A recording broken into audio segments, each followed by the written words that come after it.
আসসালামু আলাইকুম প্রিয় শিক্ষার্থীরা, ঢাকা শিক্ষা board laboratory school and college কর্তৃক আয়োজিত অনলাইন ক্লাসে সবাইকে স্বাগতম।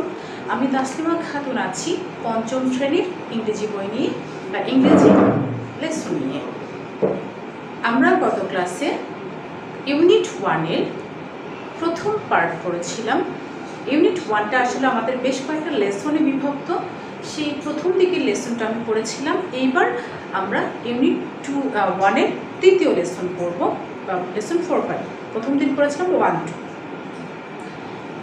প্রথমেই আমাদের কাজ হচ্ছে যেহেতু এটা ইউনিট 1-এরই অন্তর্ভুক্ত, এই ইউনিট 1-এ আমরা কি পড়ছিলাম? ইন্ট্রোডিউসিং ওয়ানসেলফ, মানে একজন মানুষকে পরিচিত করা, বিভিন্ন মানুষের সাথে বিভিন্নভাবে পরিচয় হওয়ার জন্য কিভাবে আমরা অ্যাক্ট করবো বা কীভাবে কথা বলবো সেই ব্যাপার নিয়ে বলা হয়েছে।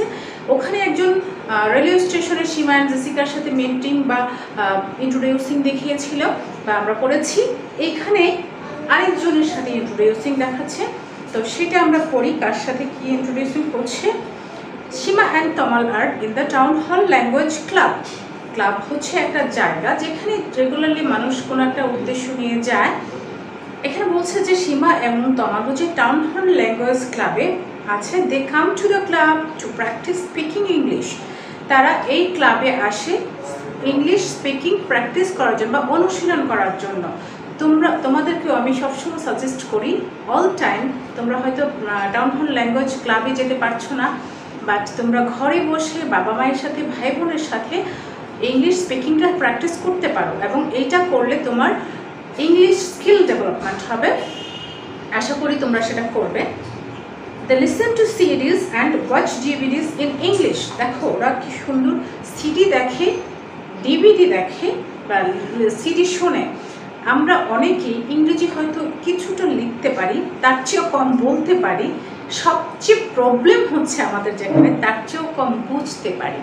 যদি আমরা একটা নেটিভ বা ইংলিশ ভাষাভাষীর লোক, ফরেনারের ইংলিশ শুনি, তাহলে আমার মনে হয় আমরা 80% বুঝি না।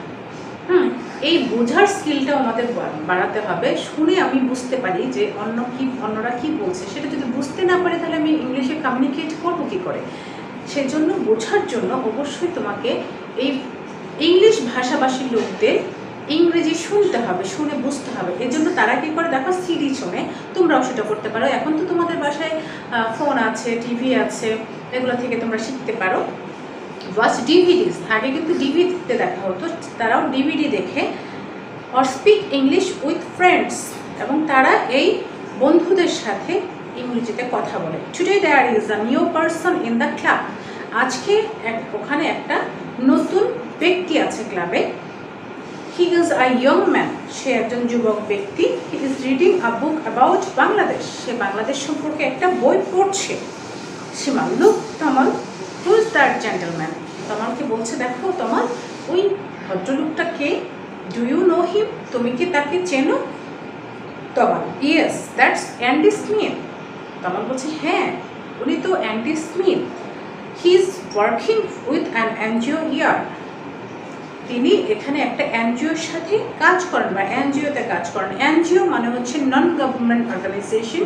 আমরা জানি বাংলাদেশে বা বিশ্বের বিভিন্ন দেশে সরকারি সংস্থাগুলো ছাড়াও বিভিন্ন এনজিও বা নন গভর্নমেন্ট বেসরকারি সংস্থাগুলো কাজ করে। I met him yesterday at the book shop. আমি তার সাথে গতকালকে বইয়ের দোকানে দেখা করেছিলাম বা আমাদের দেখা হয়েছিল। মেবি, সীমা বলছে, maybe we can practice our English with him. যেহেতু এই অ্যান্ডি স্মিথ নামটা শুনেই বোঝা যাচ্ছে he is not an Bangladeshi. সে কিন্তু বাংলাদেশি নয়, সে একটা ফরেনার পার্সন। সে একজন ফরেনার পার্সন। সেই ফরেনার পার্সন যেহেতু, তার সাথে ইংলিশটা ওরা ইজিলি প্র্যাকটিস করতে পারবে, তার কথা শুনতে পারবে বা তার কাছ থেকে শিখতে পারবে। দেখো, ইংরেজি বা যে কোনো কিছু শেখার জন্য আমরা কত কিছু পেতে পারি, কত কিছু থেকে শিখতে পারি। সিডি, ডিভিডি, একটা নতুন পার্সন, সবার কাছ থেকে শিখতে পারি। এটাই এখানে বলা হয়েছে। তোমরাও কিন্তু চেষ্টা করলে শিখতে পারো। আমরা এত বেশি টিভিতে কার্টুন গেমস বা মোবাইলে কার্টুন গেমস এগুলো না দেখে আমরা যদি চেষ্টা করি শিখতে, নতুন কিছু শিখতে, আমাদের স্কিল ডেভেলপমেন্ট করতে, অনেক দেখবা যে তোমরা অনেক ভালো করছো, তখন নিজের কাছে ভালো লাগবে। তোমাদের আশেপাশের মানুষেরা বলবে যে হ্যাঁ, ও খুব ভালো পারে, ভালো স্টুডেন্ট, শুনতে ভালো লাগবে, তোমার নিজের জীবনটাও ভালো হবে। Tamal, good idea and introduce you to him, come with me. বলছে খুব ভালো কথা, এখানে আমি তোমাকে তার সাথে দেখা করিয়ে দেব, আমার সাথে এসো। দেখো তারপর তার সাথে দেখা করে দিচ্ছে।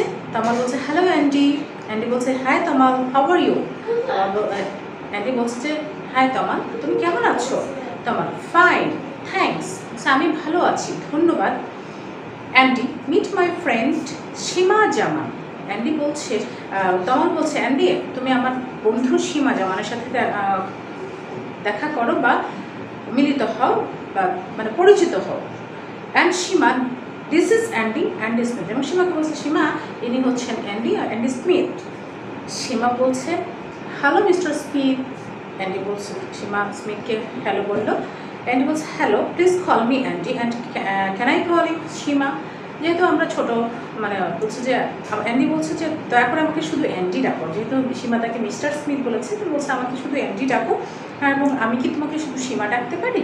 সীমা বলছে sure Andy please sit down let's chat, দয়া করে বসো আসো আমরা কথা বলি। এই দুটো লেসনে ইউনিট 1-এর অনেকগুলো সেন্টেন্স আছে। আমরা ইংলিশ বই পড়ার সাথে সাথে নিজেকে ইংরেজিতে স্কিল বাড়ানোর পাশাপাশি আমরা কিন্তু পরীক্ষার জন্য প্রস্তুতি নিব। এই পরীক্ষাতে আমাদের একটা আইটেম আছে যে রিঅ্যারেঞ্জ, ওয়ার্ডগুলো এলোমেলো করে দেওয়া থাকে, সেখান থেকে সাজিয়ে তোমাকে শব্দগুলো বাক্যটা তৈরি করতে হয়। এখানে ছোট ছোট বেশ কয়েকটা বাক্য আছে যেগুলো পরীক্ষায় অনেকবার এসেছে এবং আসে এখান থেকে। যেমন ধরো they listen to series and watch DVDs in English, এই লাইনটা খুব ইম্পর্টেন্ট। তারপর today there is a new person in the club, এটাও he is a young man, এটা। তারপরে ডু ইউ নো হিম, এটা he is working with an NGO here, I met him yesterday at the book shop, এইটা I will introduce you to him, এই সেন্টেন্সটা। এগুলো দেখো ছোটো ছোটো বাক্য। অ্যান্ডি মিট মাই ফ্রেন্ড, তারপর প্লিজ কল মি অ্যান্ডি, এই সব বাক্যগুলো তোমরা এলোমেলো শব্দ করে বানিয়ে বা বাক্যগুলো ভালো করে পড়বে, যাতে এগুলো যদি রিয়ারেঞ্জ হিসেবে আসে তুমি পারো, কারণ এগুলো রিয়ারেঞ্জ আসে।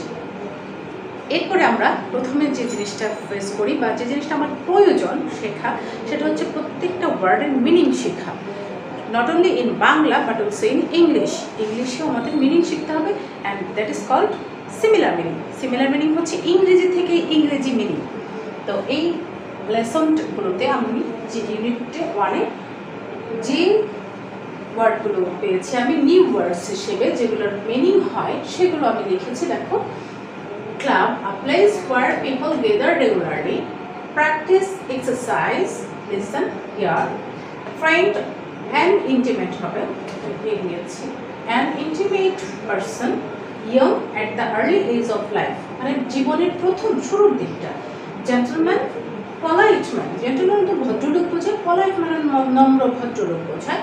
বুকশপ আর শপ সেলিং বুকস, একটা শপ যেখানে বই বিক্রি করা হয়। আইডিয়া, নোশন, আইডিয়া মানে হচ্ছে ধারণা, কোনো কিছু নিজের মনে একটা ধারণা তৈরি হয়। নোশন মানেও ধারণা।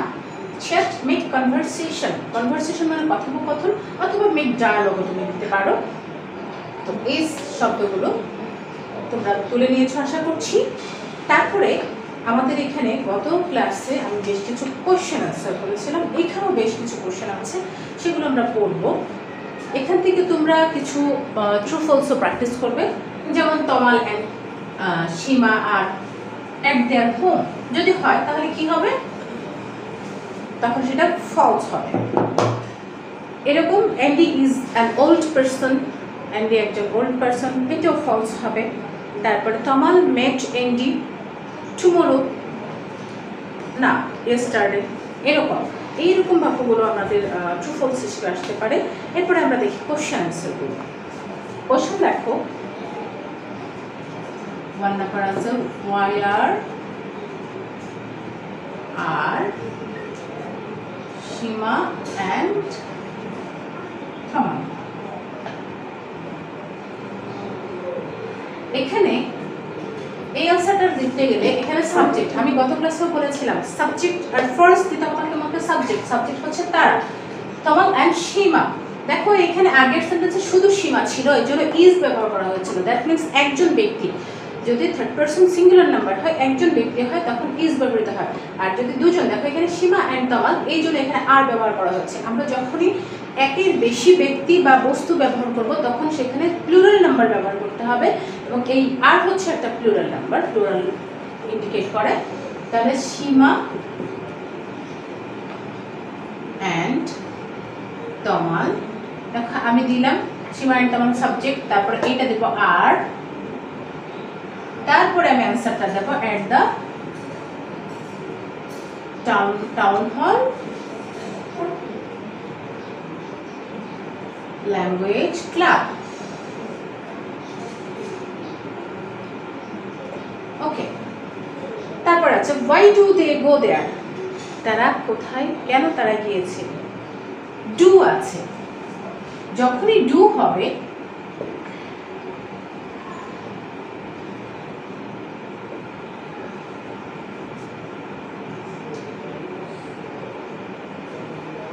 এই প্রশ্নের উত্তরটা বেশি ইম্পর্টেন্ট। আমি বলেছি যে প্রশ্নের উত্তরে আমরা অক্সিলারি ভার্ব যেটা থাকবে সেটা দিব, বাট নট টু। এই ডু কিন্তু আমরা কখনোই প্রশ্নের উত্তরে দিব না। যখনই তুমি ডু দিতে যাবা তখনই তোমার উত্তর ভুল হয়ে যাবে। ডু মানে হচ্ছে একটা অক্সিলারি ভার্ব, সেটা তোমাকে এইখানে প্রশ্ন করার জন্য ব্যবহার করা হয়, কিন্তু উত্তরে ডু আমরা ব্যবহার করি না। উত্তরে শুধুমাত্র ভার্ব, ডু বলতে করা, যে কাজটা তারা করে সেটা সরাসরি উত্তরটা দিয়ে দিব, সেখানে আমরা কখনো ডু ব্যবহার করবো না। তার মানে হচ্ছে দে গো there to practice speaking English.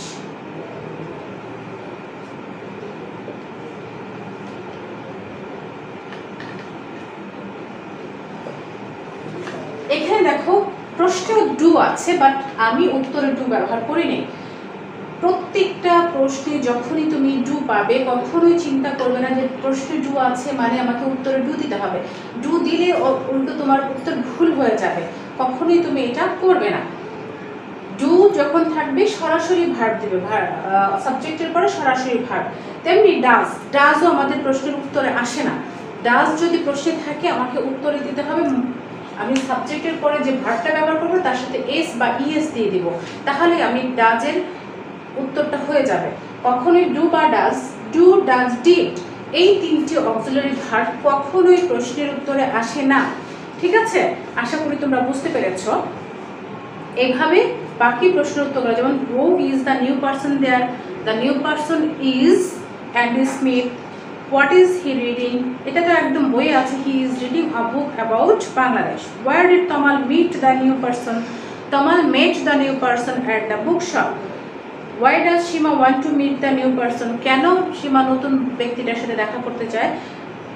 দেখো এখানে লাস্ট প্রশ্নে ডাজ আছে, তার মানে সীমা ওয়ান্টস হবে, ডাজ থাকলে মূল ভার্বের সাথে এস দিতে হয়। Seema wants to meet the new person to practice English with him, তার সাথে ইংরেজি বলা প্রস্তুত প্র্যাকটিস করার জন্য। তো এখানে আমরা সিন প্যাসেজ হিসেবে যা পাই বা সিন প্যাসেজ থেকে যা যা পাই, প্রথম হচ্ছে সিমিলার মিনিং, তারপরে ট্রু ফলস, তারপরে কোয়েশ্চেন আনসার, এরপরে থাকে হচ্ছে শর্ট কম্পোজিশন। শর্ট কম্পোজিশন যদি এখান থেকে তুমি শিখতে চাও, আসলে এই লেসনগুলো সাধারণত প্রশ্নে পরীক্ষায় খুব কম আসে, তারপরও আমাদের সব ইউনিটির সমান গুরুত্ব দিয়ে পড়তে হবে। তো সমান গুরুত্ব দিয়ে পড়তে গেলে আমাকে এখান থেকেও একটা কম্পোজিশন অবশ্যই মনে রাখতে হবে, সেটা হচ্ছে তুমি এ পারসন ইউ নো, তুমি একটা ব্যক্তি যাকে তুমি চেনো সেই ব্যক্তি সম্পর্কে, একটা যে কোনো একজন ব্যক্তি সম্পর্কে একটু ধারণা নিয়ে নেবে, অথবা what to do to improve English, English improve করার জন্য তোমাকে কি করতে হবে। আসলে এই কম্পোজিশনগুলোর কোনো নির্দিষ্ট লিমিটেশন নেই, কোনটা দিবে কি দিবে, যে কেউ যেটা দিতে পারে, যে এই লেসনের উপর বেস করে তুমি কি করতে পারো বা তুমি লিখতে পারো, এরকম তুমি এইটা প্র্যাকটিস করো মানে তুমি বাস্তব জীবনে এইটা সম্পর্কে লিখতে পারো, এইরকম আসলে ধারণা তৈরি করার জন্যই দেয়। তুমি একটা পার্সন, যে ব্যক্তি, একটা ব্যক্তিকে তুমি চিনো এমন ব্যক্তি সম্পর্কে তুমি লিখতে পারো বা প্র্যাকটিস করে রাখতে পারো, আসলে জানা দিতে পারো। আবার what to do to improve বা হাউ টু ইমপ্রুভ ইংলিশ, ইংলিশের উন্নতি কীভাবে করা যায়, এইটা বেশি অ্যাপ্রোপ্রিয়েট এই মানে প্যাসেজের জন্য। কীভাবে ইংরেজি উন্নতি করা যায় এই প্যাসেজটাও তোমরা কম্পোজিশন শিখে রাখবে। কীভাবে এখানে অনেকগুলো পদ্ধতি দেওয়া আছে, এটার সাথে তুমি কিছু জিনিস দিয়ে দিতে পারো যে English as an international language, it is very important to learn English, so one should improve his English. To improve English, one should practice speaking English, one should listen to series and watch DVDs, এগুলো দিতে পারো। আশা করছি তোমরা এটা লিখতে পারবে। আর গত ক্লাসে আমি বলেছি ওয়ান পেজ লিখতে চেষ্টা করবে, সেন্টেন্স হচ্ছে 10 to 15, মানে 10টা থেকে 15টা বাক্য লেখার চেষ্টা করবে, তাহলে তোমাদের কম্পোজিশনের মান ভালো হবে। আশা করছি তোমরা সেটা পারবে। সবাই ভালো থাকবে। আল্লাহ হাফিজ।